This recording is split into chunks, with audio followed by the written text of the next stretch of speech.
පැරදිලා පරක්කුයි වගේ හිතනවද? එහෙනම් මේක බලලා ජීවිතේ වෙනස් කරගමු. ඔයා එක්සෑම් එකක් හෝ ජොබ් එකක් කරන කෙනෙක් වෙන්න පුළුවන්.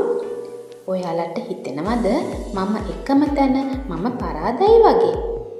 අංක 1. එහෙම හිතන එක සම්පූර්ණයෙන්ම නවත්තන්න. එහෙම දිගටම හිතුවොත් දිගටම එකම තැන තමයි ඉන්න වෙන්නේ. අංක 2. පැය 6ක ප්‍රමාණවත් නිින්දක් ලබා ගන්න. ගොඩක් අය නිදි මරාගෙන වැඩ කරනවා. සමහර අය කැඩුණු නිින්දක් ලබා ගන්නවා. ඒක සම්පූර්ණයෙන්ම වැරදි. ශරීරයට විවේකය අනිවාර්යයෙන්ම අවශ්‍යයි. අංක 3. ඉතුරු පැය 18ට ක්‍රමවත් කාලසටහනක් හදාගන්න.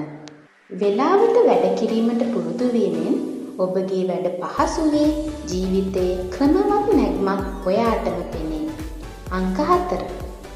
මානසික නිදහස සඳහා සුළු වේලාවක් භාවනා කරන්න.